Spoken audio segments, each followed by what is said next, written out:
On the night of December the 23rd of 2020, Itel Sanchez and her boyfriend, 21-year-old Jorge Dominguez, attended a party 2 days after they'd reconciled following a breakup. Upon leaving the party, they decided to drive to the apartment of one of 24-year-old Sanchez's friends, located in West Houston, Texas. At around 1:20 a.m., Dominguez parked his black Ford Mustang near the apartment complex where Sanchez's friend lived. Passers-by overheard commotion coming from the car, indicating the couple were in the midst of a heated argument. Sanchez was heard screaming "No!" multiple times, moments before gunshots rang out. Law enforcement was called to the scene and found the young woman's lifeless body slumped in the passenger seat. Her boyfriend was dead as well, in the driver's seat, with a gun lying in his lap. Following her daughter's murder, Claudia Sanchez told the media that Dominguez had been both emotionally and physically abusive towards Itel. The mother expressed regret at not having been more convincing in her attempts to stop her daughter from getting back together with him. Describing the doomed relationship to the media, Claudia reported that Dominguez would hit Itel and make her feel guilty for hitting her. The woman added that her daughter had repeatedly refused to heed the family's warnings to stay away from him. Number 6. Joanne Moran. Shortly after celebrating his 50th birthday on the night of October the 30th of 2022, Jonathan Gibbons and his girlfriend, 43-year-old Joanne Moran, were playing cards while drinking at their home on Bridge Road, Litherland, England. The couple had reportedly been drinking heavily since 3 p.m. when, in the early hours of the morning, an argument broke out. As tensions escalated, Moran went into the kitchen and grabbed a small, black-handled knife. She then walked back through the dining room and into the hallway where her boyfriend was standing. In the moments that followed, Moran plunged the blade through Gibbons' chest, piercing his heart. At around 4:45 a.m., the woman called the emergency services. When officers arrived at the scene, she allegedly told them, "I just stabbed my partner," and proceeded to apologize several times.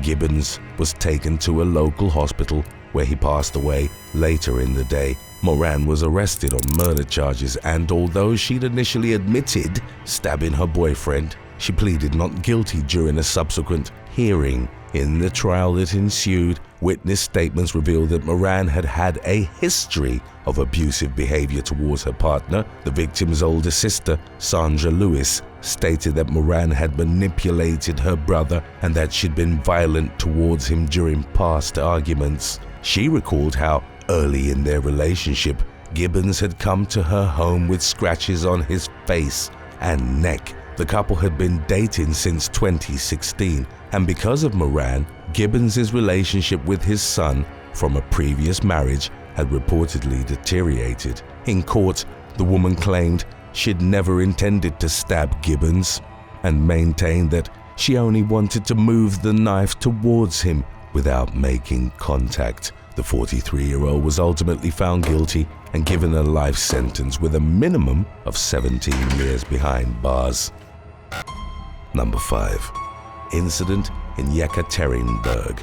A video of a couple fighting in a parking lot of Yekaterinburg, Russia, began circulating online in June of 2016. The footage, recorded by a witness from a building nearby, showed a woman screaming and striking a man who was considerably larger than her. She punched him in the chest, slapped him across the face, and kicked him in the leg. The woman then attempted to get in the driver's seat of the car behind her partner. The latter chased after her and launched himself in front of the car door to prevent her from opening it. After he was once again slapped in the face, the man wrapped the woman in a bear hug and started walking her backwards and away from the vehicle. Moments later, he shouted, "I love you, you stupid one," before punching her in the head until she dropped to the ground. A female passerby rushed in to help the bleeding woman, who kept clutching her head in pain. The man returned and lifted his partner off the ground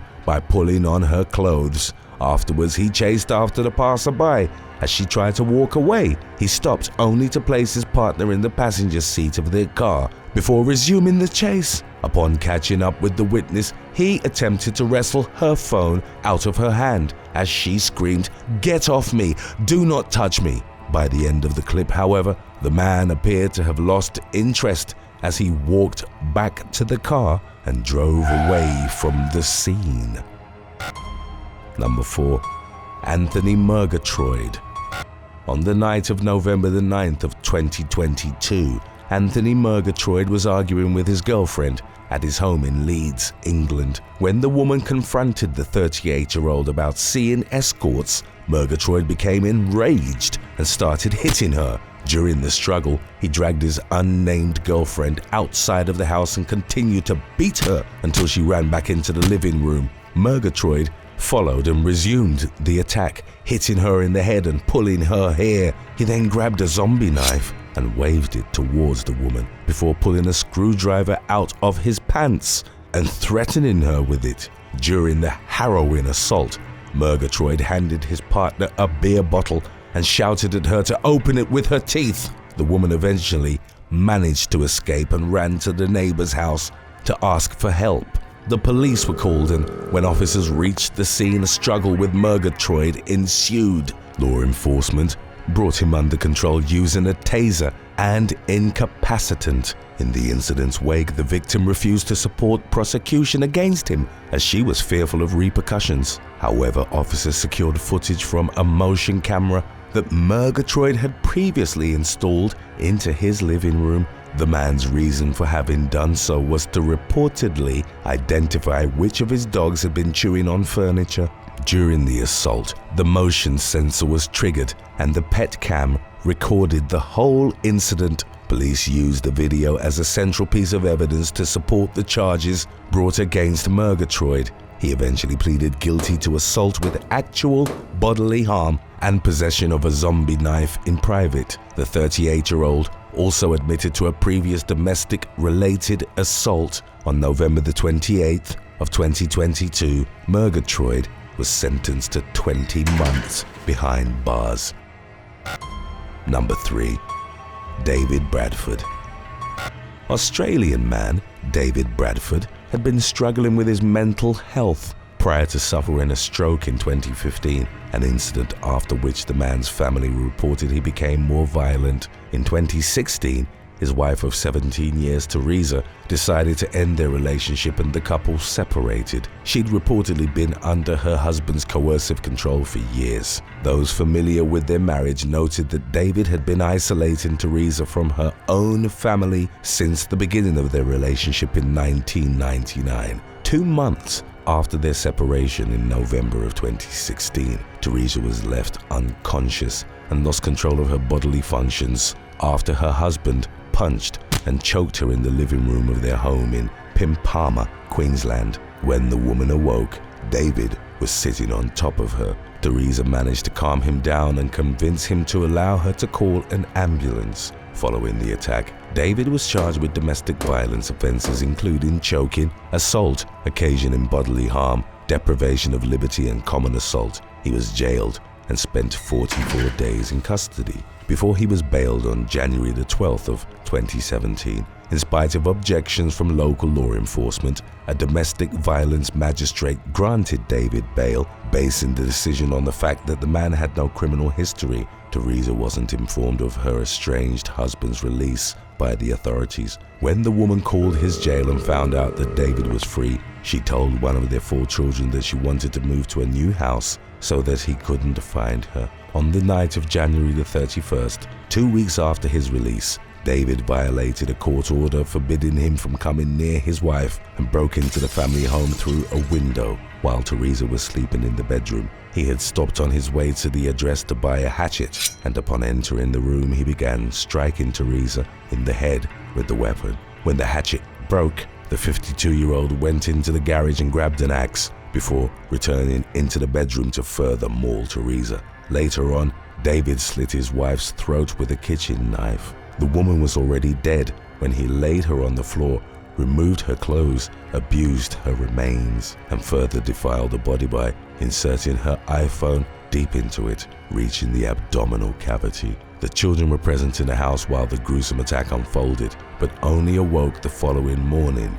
David and Teresa's bodies, both bearing extensive mutilation, were discovered in the bedroom. While investigating the murder scene, the police found a note written by David in a drain next to the home, in which he talked about the previous assault on Teresa. The man wrote, "I sat in a cell, regretting not what I did, but why I stopped." The note was addressed to a possible coroner, confirming that David's intention had been to kill Teresa when he entered her house. The case inspired the woman's grieving family to push for tougher bail conditions and electronic tracking devices, while also forcing domestic violence laws and support services in Queensland to come under review. Today's topic was inspired by Nicole Campbell 208. If you have any other topics you'd like to learn about, subscribe and let us know in the comments section below. Number 2. Scott Clifford. 33-year-old Englishman Scott Clifford and his teenage girlfriend, Natasha Hill, went to a Tesco to do some shopping on April the 14th of 2018. Afterwards, they returned to Clifford's grandfather's house in southeast London, where they spent the afternoon drinking and taking selfies together. At around 4 a.m., Clifford called the emergency services for 18-year-old Hill, claiming he'd found her unresponsive. The man told operators they'd previously been drinking and that at around 7 or 8 p.m., Hill had told him that she felt sick. The teenager wanted to go to sleep and reportedly fell down the stairs as she was trying to go to the upstairs bedroom. Clifford claimed he picked Hill up and helped her to bed before finding her unresponsive in the early morning hours. Paramedics came upon Hill laid next to the bed with swollen and bruised eyes, as well as blood on her face, in her hair, and in her mouth as they were struggling to save the woman's life. The first responders noticed that Clifford was trying to wash some of his clothes. The 33-year-old was arrested shortly thereafter and charged with murder. Paramedics were unable to save Hill, who died of fatal head trauma after she'd suffered more than 50 injuries. During the investigation that followed, law enforcement found the teenager's phone smashed and hidden under the mattress of Clifford's grandfather's bed in the living room. Detectives discovered that in the afternoon of April the 14th, Hill had received a photo of another man's manhood. They believed that Clifford had seen it and became violent shortly thereafter. Data extracted from the teenager's phone indicated that she'd stopped using her device for an unusual amount of time after receiving the photo. During the ensuing trial, witnesses said that Hill and Clifford had had an on-again, off-again sort of relationship, and that the former had been hospitalized in the past due to her boyfriend's aggressive outbursts. Friends of the couple said that Clifford treated the teenager like a rag doll and described his attacks on her as something out of American wrestling. During the trial, it was revealed that in 2012, Clifford had also attacked his ex-girlfriend Michelle Bateman, with whom he shared 6 children. He'd punched the woman repeatedly and blamed the attack on a split personality and alter ego called Ronnie. The 33-year-old was ultimately found guilty of Hill's murder and in August of 2019 received a sentence of a minimum of 18 years in prison. If these people weren't enough to put you in a panic, then watch till after number 1, because we've got When BFFs Go Wrong coming right up for you. Number 1. Richard and Sally Challen. Englishman Richard Challen was 22 years old when he met his future wife, Sally, who was at the time in her mid-teens and going to school in Surrey. They were introduced by Delon Blackmore, Richard's oldest school friend, while on a double date. The blossoming relationship was not well received by Sally's friends and brothers because of Richard's personality. Although Sally was devoted to him and would come by his flat to clean and cook after she finished school, the 22-year-old seemed to constantly focus his attention on other women. Sally became pregnant with Richard's child in her late teens, and her brothers took her to have a late-term abortion. Richard was flippant in the aftermath and, referring to the child, allegedly told Sally's brothers it could have been anybody's. His first act of physical violence towards his partner was when Sally challenged him about seeing another woman An enraged Richard reportedly dragged her down the stairs and kicked her out of his house. The relationship resumed, and Sally reportedly held back from confronting him about the incident because she was afraid that he would do it again. Blackmore was best man at Sally and Richard's wedding in 1979, but the union wasn't seen as a joyous event by Sally's family, given what Richard had already put her through. He made her sign a prenup, but throughout their marriage, the man would make numerous expenses in his own interest, leaving his spouse to pay for household necessities. The marriage would last for 31 years and the couple had 2 sons, James and David. The family settled in Claygate and lived there until 2009, when Sally decided to buy her own house with inherited money and separate from her husband. David, the youngest son, moved in with Sally during the separation. He would later recount several incidents of Richard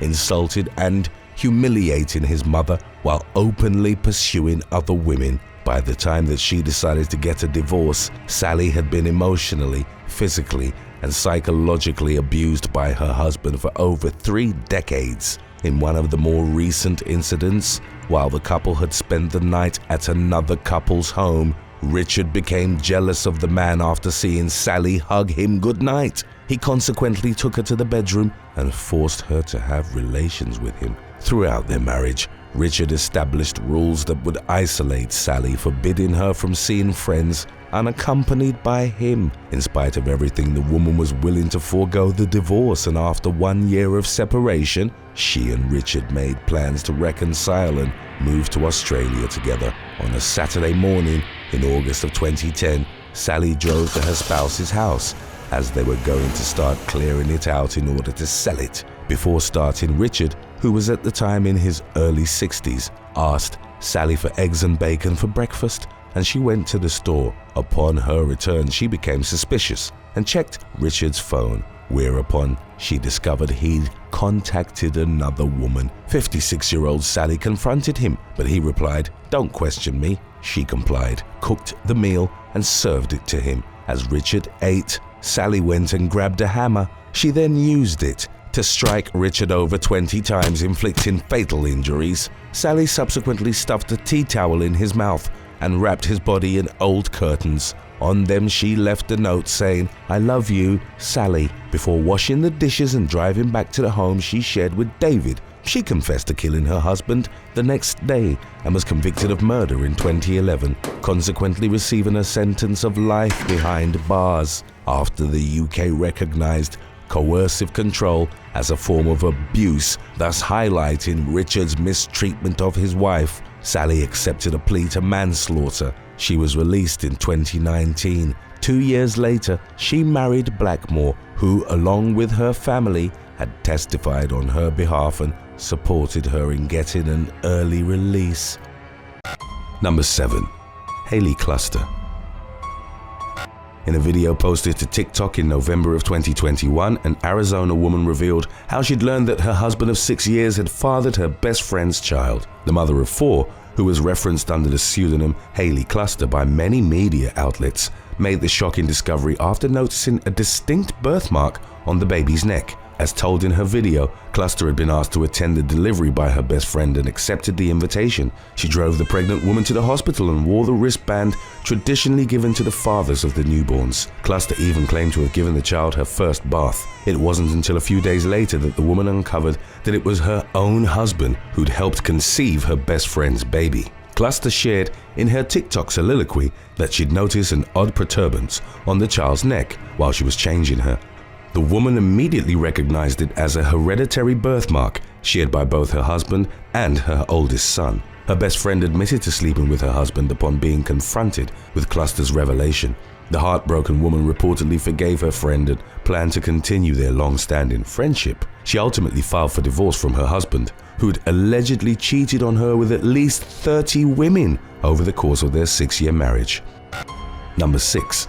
Lloyd Renita Thomas and Angelique Williams. On May the 21st of 2015, a woman was fatally stabbed by her best friend during a dispute that had reportedly been centered on where they were to be seated in a taxicab. The two individuals involved were aspiring model and mother of one, Lloyd Rita Thomas, and her best friend of 5 years, Angelique Williams. The women, who were described as inseparable by those familiar with their friendship, shared an apartment in Georgetown, Guyana. Thomas and Williams had traveled with some other acquaintances to the Arikari Resort in West Demerara. On the night of the deadly altercation, the group had left the resort and was searching for a taxi to drive them home. Once a cab was hailed, Thomas and Williams allegedly got in a heated argument regarding the specific seating arrangement inside the vehicle. Williams, who had later revealed to investigators that she was intoxicated when the altercation occurred, reached for a broken bottle and stabbed Thomas in the head and abdomen at least 10 times. By the time that the taxi driver was able to transport the wounded woman to West Demerara Regional Hospital, she'd already succumbed to her injuries. In April of 2017, Williams pleaded guilty to the charge of manslaughter and was ultimately sentenced to 8 years behind bars. She was granted parole after completing a third of her prison term. Number 5. Tyler Ricks and Dwayne White. An 18-year-old boy from Norfolk, Virginia faced criminal charges following a tragic accident that resulted in the death of his best friend on January the 4th of 2016. Local police were dispatched to the home of Tyler Ricks at 8:12 p.m. after being alerted to reports of shots fired. Upon arriving at the scene, officers discovered that Dwayne White, aged 15, had suffered a critical gunshot wound. The victim was quickly taken to Centara Norfolk General Hospital, where he ultimately passed away. In the ensuing investigation, detectives learned that the fatal bullet had been discharged accidentally by Ricks, who'd reportedly been a very close friend of White's. As Ricks recounted during his interviews with the police, the gun involved belonged to his brother, who worked as a security guard. Ricks was allegedly attempting to remove the bullets from the weapon when he inadvertently moved the slide and fired a round into his friend moments after he'd walked into the room. The bullet pierced White's right arm before penetrating his chest, hitting his heart and lungs. The medical examiner in charge of the autopsy determined the victim's death to have been an accident, but in the immediate aftermath of the shooting, Ricks was formally charged with second-degree murder. The charge was later reduced to involuntary manslaughter, and a Norfolk judge ultimately handed down a suspended 1-year sentence, sparing Ricks any jail time. Number 4. Lauren Walsh and Kelsey Gilling. A 22-year-old woman was accused of stabbing her best friend with a kitchen knife during a seemingly random outburst on April the 14th of 2021. Lauren Walsh, a resident of Liverpool, England, had met the victim, Kelsey Gilling, at the nursery where the two women worked. Gilling at one point described Walsh as her sister and claimed the two were practically joined at the hip. The deadly incident took place at Gilling's residence in Old Swan, after the young woman had reported her debit card as stolen to the authorities. What the mother of one didn't know was Walsh herself had swiped the card and used it to spend nearly $200. While the two women were chatting in the kitchen, Walsh allegedly grabbed hold of a knife. She subsequently confronted Gilling, claiming she'd been responsible for the death of her grandmother, who was actually still alive at the time. Walsh then relentlessly stabbed the homeowner at least 17 times. Gilling's partner, Wesley Pemberton, attempted to intervene, but Walsh stabbed him 3 times as well. The assailant then fled the scene barefoot and convinced the van driver that she was the one to have been attacked. While the motorist was driving her to the police station, Walsh abruptly jumped out of the vehicle after announcing she was going to take her own life. She was later remanded into custody and admitted to investigators that she'd stabbed the victims, both of whom survived the brutal and unexpected attack. In December of 2021, Walsh was found guilty on 2 counts of attempted murder. Number 3. Mary Conye and Naomi Oni. A London woman was jailed for throwing sulfuric acid in her childhood friend's face on December the 30th of 2012. The suspect, 21-year-old Mary Conye, had reportedly grown obsessed with and jealous of her best friend, Naomi Oni, also aged 21. Conye was said to have begun copying Oni's clothes and appearance. She even attempted to steal the latter's boyfriend, which led to a falling out between the longtime friends in April of 2011. On the night of the horrific assault, Conye disguised herself in a headscarf and stalked Oni as she left the East London Victoria's Secret store where she worked. Oni was approaching her house in Dagenham, Essex, when Conye attacked her, splashing concentrated sulfuric acid all over her body. The victim's face was consequently disfigured, her hair and eyelashes were dissolved and her tongue was burned. Kanye rapidly fled the scene and her former BFF was unable to identify her. In the incident's aftermath, Oni described what had happened to Kanye, who prior to being revealed as the attacker, deceptively offered her sympathies in response. The victim required extensive skin grafts to repair the damage caused by the acid, and she ultimately suffered permanent scars to her leg, chest, arms, and stomach. Kanye was sentenced to 12 years behind bars as a consequence of the premeditated attack. Number 2. Cheyenne Wright and Louise Villot.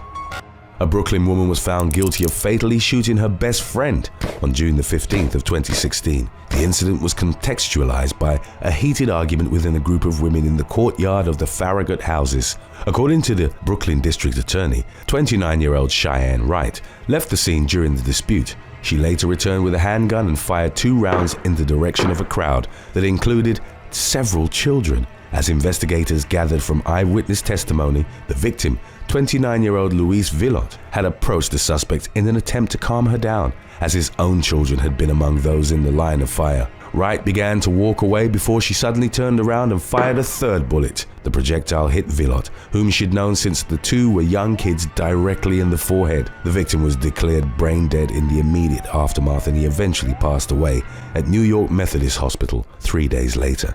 Wright gave the murder weapon to her mother, as she'd initially made the decision to try and flee from justice. On June the 21st, however, she willingly gave herself up to the authorities. Wright was charged with second-degree murder, first-degree reckless endangerment, and second-degree criminal possession of a weapon. During her appearance in court, Wright attempted to convey her remorse over the tragic incident that had taken the life of her best friend, noting that Villot had been like a brother to her. In February of 2019, she was sentenced to 19 years to life in prison.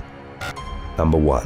Anel Bayz and Adriana Gutierrez. A teenage girl carried out the vicious murder of her best friend in March of 2014 after making death threats against the victim on social media. The two friends involved in the tragic incident were 16-year-olds Anel Bayz and Adriana Gutierrez, both of whom lived in the city of Guayaquil in western Mexico. The pair reportedly fell out after Bayz had uploaded revealing photographs of them to her Facebook profile. According to Mexican news outlets, Gutierrez then began posting threatening messages on Twitter, warning her former best friend that she'd be lucky to survive until the end of the year. On March the 19th of 2014, Bayz invited Gutierrez to her home in an attempt to reconcile with a girl she'd previously referred to as her sister. Upon arriving at the residence, Gutierrez requested to use the restroom. It was only meant to be a distraction, as the teen actually went to Bayz's kitchen to grab a knife, which she then used to stab her unsuspecting victim a total of 65 times. Gutierrez then fled the scene, leaving Bayz to die in a pool of her own blood. She attempted to cover her tracks by participating in the grieving process along with the rest of Bayz's friends and loved ones. She was ultimately tracked down by investigators and arrested while she was attending her victim's funeral. In accordance with Mexican law, due to her age, Gutierrez was unable to be charged as an adult. She was therefore tried as a minor and sentenced to 7 years in prison. In September of 2017, she was granted an early release, having only served 3 years of her term. Thanks for watching. Would you rather date someone with a bad temper or someone who is extremely greedy? Let us know in the comments section below.